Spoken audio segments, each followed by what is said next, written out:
There's one thing about OCD that if I had known earlier would have saved me years of suffering, and it's this. OCD doesn't actually thrive on your thoughts. It thrives on your reaction to them. And the more you try to change your thoughts and analyse your thoughts, the more you're fueling that reaction. Hi, I'm Linda Culleton, and I've helped over 1,000 people gain long-term relief using natural, profound practices. When I was suffering with OCD, I spent years trying to analyse my thoughts, the intrusive thoughts, trying to reframe them, spending time in my mind, ruminating, doing all the avoidance, reassurance seeking, because deep down, I felt like that was the only way, and none of that worked. I had time after time been stuck in these cycles because deep down I had a survival response, a threat response in my body that would signal my mind that there's a problem to solve. So the natural response was to disconnect from the body, disconnect from them feelings, and go into the mind, because the mind was programmed to think there was something to solve. And the more I did of this, the more actually it reinforced the intrusive thoughts,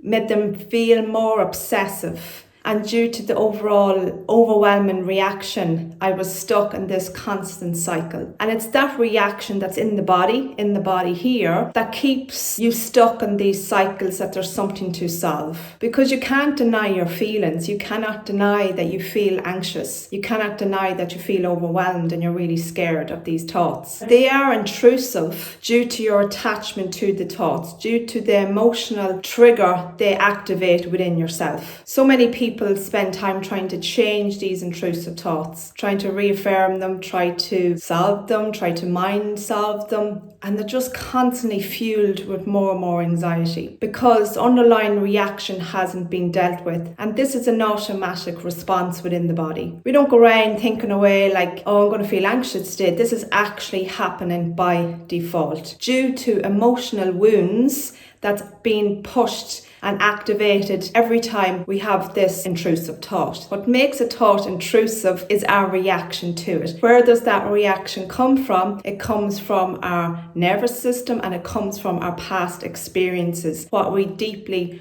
believe about ourselves, what we fear, the different fears we have, and our emotional world. What our emotional world is like, what we have triggered in our past, what we have repressed in our past, and this emotional wounding is being activated over and over and over again. And when I started to address this at the root level and come out of trying to problem solve, it wasn't that easy. Of course, I was constantly going in and out of that. But as I started to more move into the body, started to regulate the nervous system, started to really release a lot of repressed emotion, but also learn, most importantly, how to integrate all these emotional wounds, all these fears, all these feelings that I held about myself that weren't true, but I identified myself with them. And when I did this, everything started to change. It wasn't an overnight, but it was a journey really to self-discovery, a journey to understanding that OCD is symptoms. It's not the root. OCD is symptoms of an underlying issue, an underlying emotional wound that keeps showing up in your life to be looked at. And I have seen the same transformation with my clients.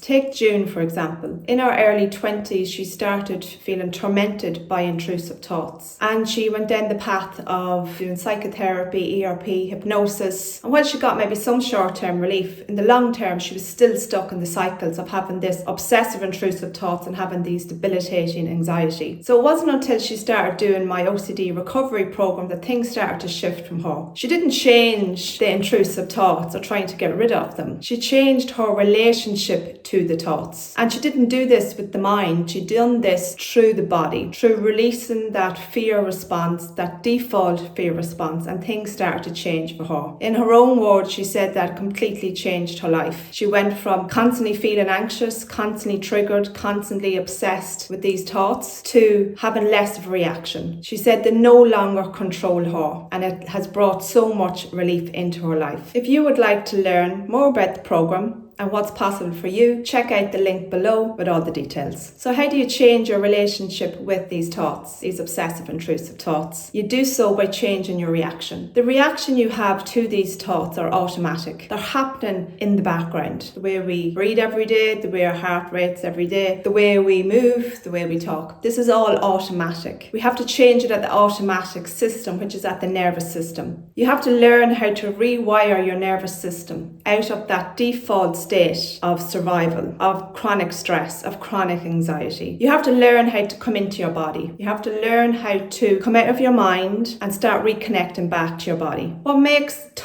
these thoughts intrusive is the emotional reaction we have to them. That's the difference. What makes them obsessive is more of that emotion flooding our system, because it absolutely terrifies a person to have these thoughts. So it triggers an emotional wounding that was there long before you're ever conscious of this. This is happening in the unconscious through life experiences, childhood, past experiences. So when you understand this, you understand that in order to change the relationship, I have to change the reaction. Now, you can't just think your way out of the reaction. So if I feel really anxious, I can't say to myself, I'm not anxious, I'm not anxious. I can't start affirming over my feelings in my body. In fact, when we do that, when we add more mind control, we fuel more survival responses. We lock in these feelings that need to be seen, they need to be processed, and they need to be held. And when you do that, the reaction to the intrusive thoughts starts to come down organically, automatically. You know the way now you're in a state of having an automatic response. It's just happening. When you learn to rewire the nervous system, again, there's nothing wrong with the nervous system. There is nothing to be fixed. It's about rewiring the default setting, you might say, in the system, where I don't need to be always in this chronic default survival response. I can actually come out of this slowly and over time. And you will go back in and out of that for sure, because a lot of these emotional woundings were very primal. So they were very, very deep in the childhood. So they're very much rooted in the nervous system. That's why we have to do something over time to change that, to rewire the nervous system that doesn't always need to go into this default flight, fight and freeze system, only when we need to. But when you learn to do that, the thoughts, the impulse of that reaction in your body will start to automatically change. It will come down, and it will fluctuate up and down for a while, of course, but it will start to come down. And as it starts to come down, the general kind of feedback from people is, oh, the thoughts are there, but the reaction it's not as strong. And then it'll come to the reaction, no, they don't bother me anymore. Sometimes when you're more stressed, they can obviously activate, but they're not dominantly. So they start losing their obsessive nature. They lose their obsessive nature because we change the emotional response to them. We can't do this with just thinking. We have to go deep into where our emotions are held. These repressed emotions are held in the body. And when we start releasing that over time and learning how to be with these emotions that we're holding within ourselves, these vulnerabilities, these fears, things start to change. So that is how you start changing your relationship to these thoughts. It's not that you start looking at the thoughts and try and change them. You change your relationship with your nervous system, with your body and with yourself. Generally, people that experience OCD as symptoms is disconnection from the body. Because at some stage in your life, emotions were too big to feel. So disconnect, dissociate, or go into the mind and start controlling everything with the mind. So it's to come back into the body, to bring a sense of safety into the body, to bring a sense of security into the body, to start holding space for these emotions, to allow things to integrate naturally. My 3-pillar method for OCD recovery. Number 1, remembering that OCD is symptoms, okay? So we're not just going to try and, work on the symptoms. We're going to go to the root. First, we regulate the nervous system. I know that might be thrown out a lot, but regulating the nervous system, I advise people to do a specific breath work for OCD daily. And when you start doing it daily, you rewire the nervous system in a different default state. That's step one. Step two is we do somatic-based practices. Learn to come back into the body through bringing a sense of safety back in, through being with different sensations, learning to become present with your emotions, learning how to be with your emotions. And number three is wrapping it all up together is emotional integration. We can do all the breath work, we can do all the somatic practices. They're all fantastic tools. But if we're not able to learn over time, and it's like learn a new language, learn over time how to be with our emotions, not just when I'm doing breath work or I'm doing a practice. I'm actually learning how to be with emotions on a day-to-day, moment-to-moment basis. I'm learning how to self-soothe myself. I'm learning how to regulate myself in the moment. I'm learning how to be with emotions that maybe at one time were very big to feel and were too big to feel. I'm learning how to be with them. I'm learning how to hold space for that vulnerable aspect of myself, that inner child, the part of ourselves that holds all our joy, creativity, and also our pain, our fears. In order to have one, joy, creativity, and a life that we actually choose, we have to learn how to hold our pain. Hold our pain from the point of view of that we're stronger to be able to hold our pain. And we're stronger to be able to hold this pain when we have a really a foundation in the nervous system, when there's more space, when these emotions are not, you might say, controlling me, they're not causing so much overwhelm.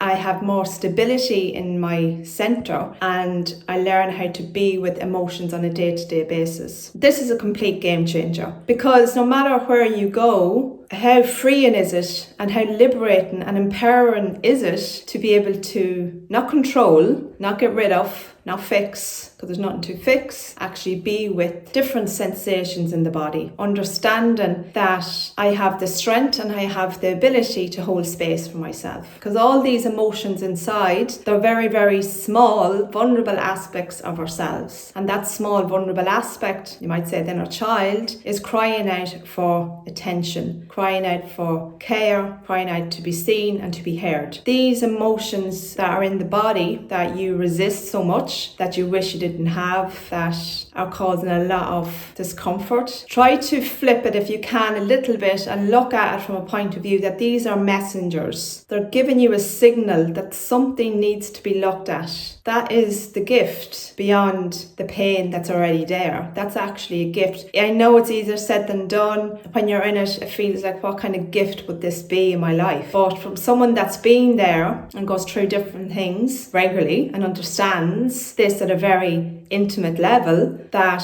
this is the key to transformation, because emotional intelligence or emotional even awareness integration doesn't just affect OCD, because that's a symptom. It affects all areas of your life. It doesn't just, when you're experiencing obsessive intrusive thoughts, that's just the big problem in your life and you can't, it's so hard to deal with. But I guarantee you, them emotions that you feel beyond them intrusive thoughts, the obsessive intrusive thoughts, they carry into other areas of your life that you mightn't be aware of. So it's not just about OCD, it's actually about liberation and empowerment of yourself and feeling like, yeah, I can actually do this for myself. And that is the gift.